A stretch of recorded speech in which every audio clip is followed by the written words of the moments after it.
Alright, let's dive into the school of good conscience, or heart, really get into it.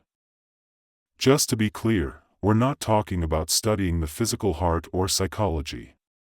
The heart is where the boss of all things, also known as the principle of heaven or natural order, hangs out. And this principle is totally different from scientific knowledge. We call it the principle of heaven. So, where does this principle of heaven chill? It's right in your heart. Later on, Wang Yangming came up with a fancy term for it: conscience.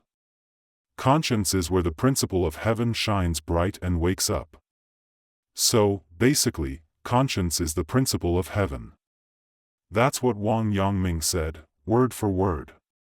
Remember these words, especially you young folks.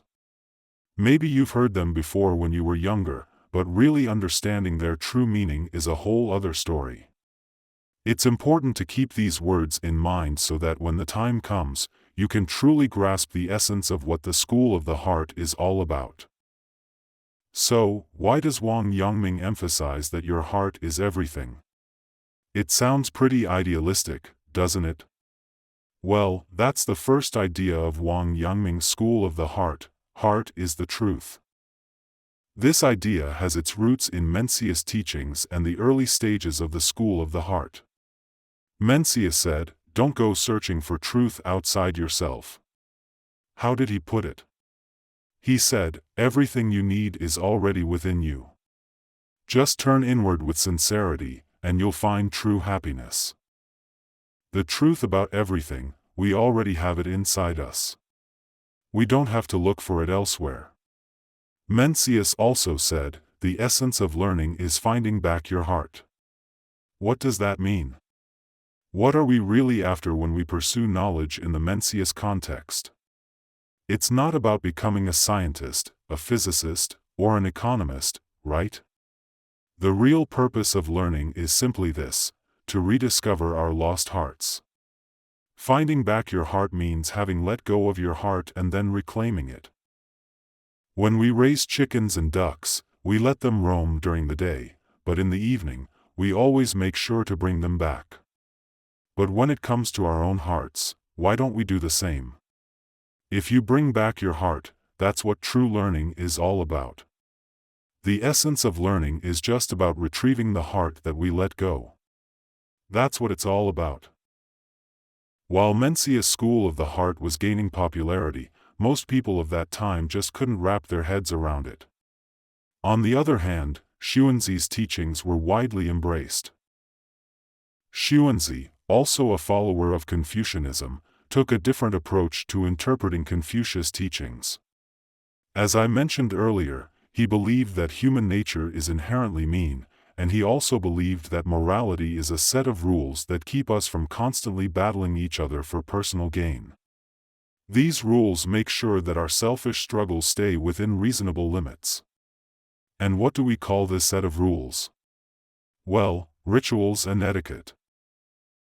The main idea of Xunzi's teachings is all about following proper rituals, and he believed in governing the country based on these rituals. Nowadays, some scholars think that even reaching Xunzi's level of understanding would be quite an achievement, you know?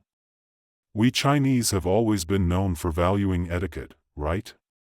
But these days, it seems like we've lost touch with our sense of ritual in China.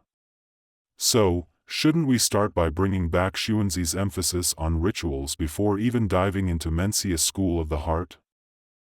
What kind of rules should we be following? Take, for example, the way Chinese people used to greet each other with a bow or a cupped hand salute. But now, we often just shake hands in a Western style, or sometimes we don't even shake hands at all. We speak straightforwardly without much ceremony, at times outdoing Western customs. So, Chinese people had this thing called honorific language as a way to show respect. For example, if I were to write a letter to teacher Mr. Zheng, I'd start it off with, "To my esteemed teacher." It's like saying you're above me, and this letter is a reflection of what I've learned from you, you know? The great teacher. And how would I sign off? Your humble and modest student, to show that I'm a humble and not so smart student. It's like bowing respectfully, you get me? But now, we've lost honorific language, haven't we? It's gone, and guess who still has it? Japan. When you're learning Japanese, there are two types of language, the everyday stuff and what else? Honorific language. That's why Japanese is no walk in the park to learn. Sometimes, when you come across someone who's higher in status or older than you, what do you immediately use? Honorific language. We've let it slip, but Japan hasn't. They're all about that Confucian cultural sphere, you dig? So, here's Xunzi. He was all about this thing called ritual, claiming it's the key to keeping society in order in China. But what's the issue with his teachings? We may play by the rules and follow traditions, right? But what about our true intentions? Genuine kindness and compassion often go out the window. And you know what happens then? On the surface, we act all polite and respectful, gentle and nice, but deep down, we're just using moral principles as tools to get what we want. That's what they call the Xiang Yuan personality. According to Xunzi, morality isn't something that comes from the heart. It's a smart invention of the mind to prevent conflicts of interest. We go along with it, but at the end of the day, it's all about looking out for ourselves. Xunzi called this a major aspect of shaping the Chinese national character, and it shows up as a sickness in our character, the Xiang Yuan thing. Following moral principles isn't about having a genuine sense of right and wrong, it's all about personal gain. That's why back in Xunzi's time, only a few folks understood Mencius teachings, while Xunzi's ideas were widely accepted. It was much later that Mencius teachings made a comeback among the Chinese people, and it was partly thanks to the rise of Zen Buddhism. As we mentioned earlier, from the time of the Han Dynasty up until the Tang Dynasty, 3rd century CE to 7th century CE, Chinese thinkers were focused on one thing, making Buddhism fit in with Chinese beliefs and practices. In China, we have three main philosophical traditions: Confucianism, Taoism, and Buddhism. Out of these traditions, Buddhism was originally a foreign import, from India, but the process of blending with Chinese culture put it on equal footing. Zen Buddhism is the pinnacle of this fusion. Zen Buddhism is all about exploring the heart, but it's expressed using Buddhist terms. Zen Buddhism is a way of practicing, and different Buddhist groups have their own methods. So, what's the main focus of Zen Buddhism? What are the principles of Zen Buddhism? Well, there's a simple phrase that sums it up. It can be boiled down to these 16 words: teaching not through words and outside of Buddhist writings. See one's own nature and attain Buddhahood. The ultimate goal for all Buddhist groups is to achieve enlightenment. So, how do they get there? Well, the esoteric sect has its own path, the Dharmalaka sect has its own path, the Tiantai sect has its own path, and the Pure Land sect has its own path. Zen Buddhism is one of these paths, but the Chinese view it as the fundamental one. You know, it's like there are many roads, and to put it in simpler terms, they all lead to the same destination, enlightenment. So, what's the main theme on this journey? Where can we find the Buddha? Here's the thing, we're all Buddhas, and we all have Buddha nature. That's a basic principle that everyone agrees on, including all the sections. So, when it comes to practicing Buddhism, what's the path we should follow? It's all about focusing on one's own heart directly. That's why Zen Buddhism puts so much emphasis on the heart. So, what does Zen Buddhism really understand about the heart? It's definitely more than just the heart or mind as we usually think of them. It's a pretty fascinating question, don't you think? So, there's this Zen Buddhist teacher called Master Hongren, 7th century, right? He had a student named Xunzi who was doing pretty well in his practice. Master Hongren thought highly of him, but he knew that Xunzi hadn't yet reached enlightenment. Anyway, as Master Hongren got older, he started wondering, who should he pass on his robe and bowl to? One day, he gathered all his students together and had a talk with them. He said, "You've been studying Buddhism with me for so long, but all you ever want is blessings and good luck. You don't seem to care about breaking free from the cycle of life and death or understanding your true selves. Where do you think real happiness comes from?" It seemed like Master Hongren wasn't happy with any of them. He realized that his students, the ones who had been practicing with him, were only concerned about getting blessings and building up good karma. They wanted all the rewards without putting in the effort to break free from the cycle of life and death. Why do people practice Buddhism? It's all about escaping the cycle of life and death. We can all agree that life and death are pretty big deals, right? Master Hongren said, life and death are significant matters. It's the most important thing for everyone in the world, and we can all get on board with that. So, what's the point of studying Buddhism? It's to break free from the whole life and death cycle and reach a state of not being born or dying. That's what they call nirvana in Buddhism. But here's the thing, nirvana isn't about dying or anything like that. It's about going beyond the cycle of birth and death, and that's what we're aiming for. When you practice Buddhism, you're also seeking something, and that something is nirvana, the state of not being born or dying.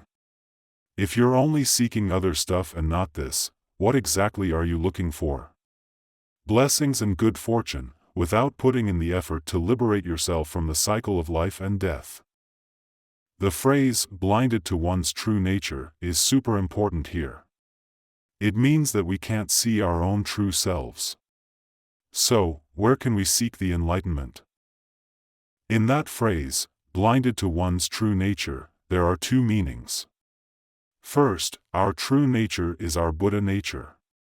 Every single person has Buddha nature inside them, so when we practice Buddhism and seek Buddha nature, we don't have to look outside ourselves. We all carry this precious gem called Buddha nature within us. Now, to understand our true nature and become a Buddha, who's the one that sees it? It's our hearts. Our heart is the one that recognizes Buddha nature. It's actually pretty simple to explain this. Chinese Zen Buddhism went through different stages of development. Before Huang, 8th century CE, there was this incredible Chinese monk named Xunzi, 5th century CE.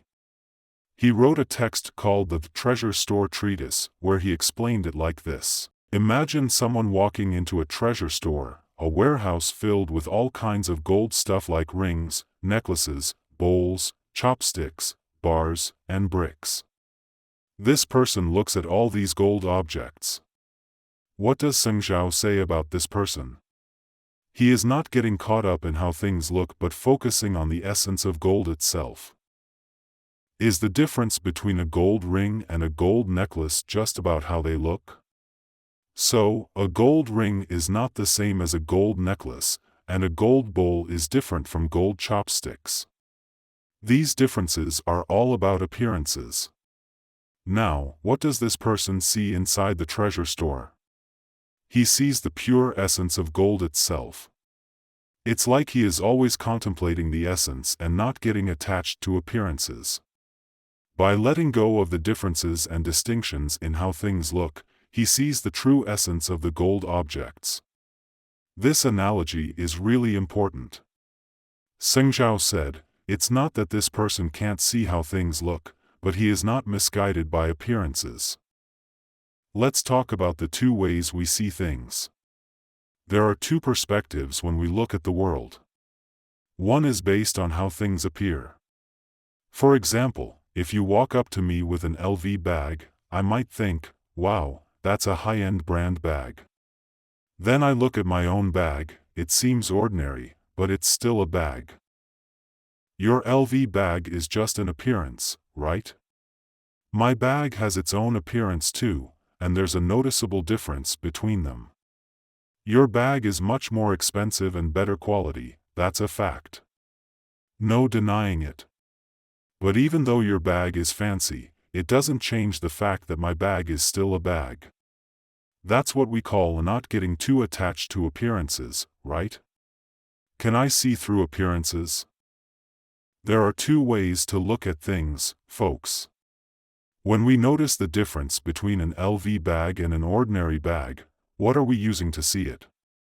And when we see the bag itself, what are we using to see it? You can definitely see and touch the gold objects, right? You can see and touch them. A gold necklace is a gold necklace, a gold ring is a gold ring. This involves our senses, eyes, ears, nose, tongue, body, and mind. But to truly see the essence of that gold, you don't rely on your eyes. How do you see it then? You see it with your heart. Is your heart awakened? That's the crucial question. When your heart is awakened, it means you're contemplating the gold objects without being misguided by appearances. Zen practice focuses on this idea of nurturing the heart. The 8 characters found in the Diamond Sutra hold the essence of its ideology. So, what are these 8 characters? They can be translated as, to have no fixation, to enlighten our mind. Huineng, a woodcutter who couldn't read, was earning a living by selling firewood. One day, as he passed by a street, he overheard someone reciting these 8 words.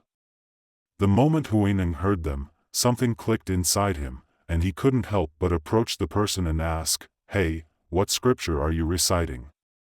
The person replied, "It's the Diamond Sutra." Huineng then asked, "Who taught you to recite it?" There was this county in Hubei called Huangmei County, and inside it stood Dongchan Temple.